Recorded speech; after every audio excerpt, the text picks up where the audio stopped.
Good evening and welcome to the first edition of Drone Racing News, your monthly digest on the topics, issues and stories that are at the heart of the drone racing community. Tonight, we discuss the Australian FAI team selection, Nationals fever across the country, and some questionable advertising from the battery brand known as Dogcom. We'll also have a more light-hearted section towards the end, which I've reluctantly named Bugbears, where we debate the controversial issues facing drone racing. Thanks for joining us, and now to the news. Our first story tonight is the FAI Team Australia selection event that took place earlier last month in May. The 11th of May saw 14 pilots compete in a time trial event in Melbourne for selection into Australia's FII World Cup team. 4 positions were up for grabs, with Thomas Bitmata gaining automatic selection as the reigning Australian Drone Nationals champion. Young Wilf Harvey, the only pilot under 18 in the top 6, was awarded automatic selection as the team's junior competitor. Heads-up racing was then used to determine the final 2 positions, with IQ0 and Dim Sim FPV securing the remaining positions. This means for the male competitors, Australia will be taking the same team into this year's World Cup as they did for last year. And as we all know in drone racing, that experience in big races can really make a difference, and so we hope this team does well this year. The final spot in the Australian team was awarded to a female participant, and at the selection event we saw only 2 female pilots compete. The experienced Super Dizzy Dive from Melbourne, and the newcomer Aeroplane Jelly from the Australian Army Cadets. It's important to note that Aeroplane Jelly had only learnt to fly from January this year. Heads-up racing between these two went down to the wire, with Aeroplane Jelly just edging out Super Dizzy Dive in their final winner-takes-all race. Congratulations to all pilots who made the Australian team. We know that you will do us all proud, and we look forward to watching you compete in the event in China later this year. Our next story covers the qualifying events for the 2024 Australian Drone Nationals, which are now in full swing. For more, we turn to Timothy Crofts. Drone Nationals fever has swept the nation, with all Australian clubs running qualifying events over the last 2 months. This year's Nationals will again be held in Townsville in September, with only the top 71 pilots making the cut. Thomas Bitmata has automatic selection to the main event as the previous year's champion. Only 2 weeks remain for pilots to qualify for the event, with DVR submissions now open to the public. So expect to see pilots such as Dim Sim work their way up the leaderboard as they grind the track into dust for local bragging rights. The weekend of the 18th and 19th of May was a massive weekend for qualifiers, with 6 clubs within 5 states all hosting qualifying events. The current top 10 is heavily occupied by pilots from the FPV Rebels Club in Queensland, but expect to see that list shake up after Eastside FPV's results are fed in later this month. The top of the leaderboard is presently dominated by IQ0, who is almost 2 seconds ahead of his Team Australia teammate Wilf. A special shout out goes to JD, who is currently sitting in a 4th position and is flying the flag for those aged over 30. Now to some more offbeat news, as battery manufacturer Dogcom has recently gone on a social media blitz with a rather unique advertising campaign. Choosing to utilise young, attractive females with some rather questionable catchphrases, this choice has certainly caused a stir within the drone racing community. Here at the Drone Racing News, we asked one pilot what they thought. You said it was on Instagram, Facebook, Instagram. Have you got the link? What's the link? Is it on Facebook? Where is it? Is it on Instagram? I need to know. Another pilot who wished to remain anonymous stated that they didn't have an issue with the raunchy advertising. They instead took issue with the fact that the claims were misleading and that they had never won a race using Dogcoms. When we approached Dogcom for comment on this advertising campaign, Dogcom simply replied that they hope their brand of batteries is able to beat off the competition.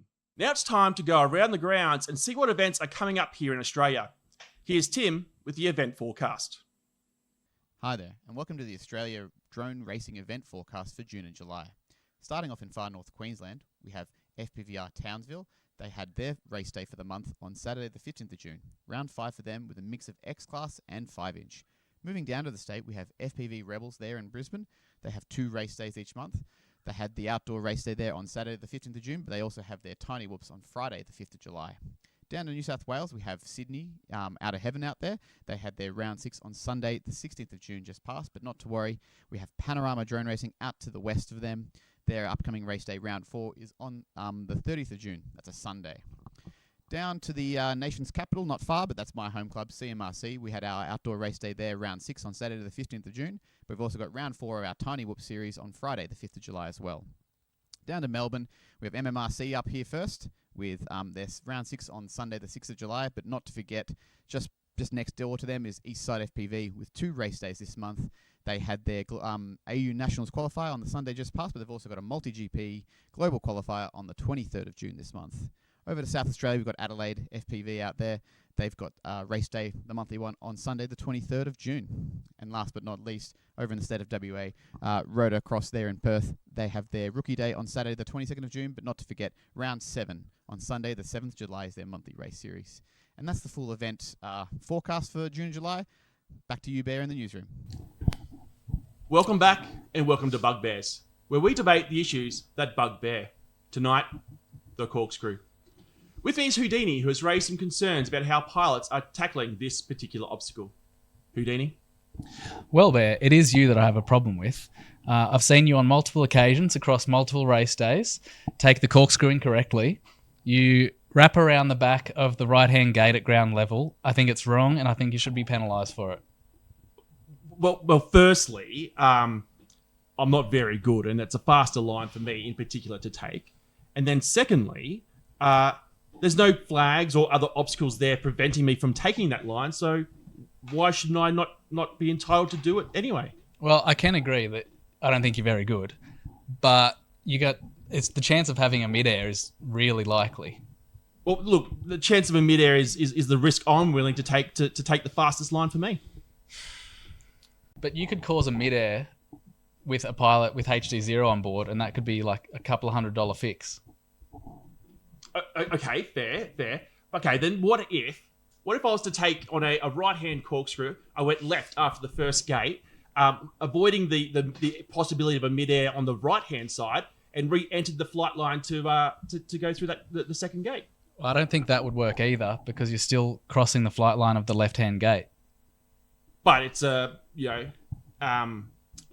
it's a faster line. Wouldn't it work for me? I think it's the slower way to do it. I don't know why you would do that. Well, it's not slower if doing it correctly means I'll crash. It's not my fault that I'm not very good. I'm trying to just do the track as best as I can. I just think you need to get faster, and the fastest way to do that is to take a corkscrew properly. Well, I'm faster than you, currently doing the corkscrew incorrectly, so it mustn't be that bad. Well, personally, I think your Nats time should be disqualified. Okay, let's stop the debate right there. It's clear that you two are not going to come to any agreement about this particular topic. So I guess we'll throw it out to you, our viewers. Take a moment to reflect internally, reach within your heart, and tell us what you think we should do as a community to address this bugbear. And with that, this is the end of our first broadcast of Drone Racing News. Join us next month for more stories that matter in the FPV world. Stories about drone racing. Until then, good night and goodbye.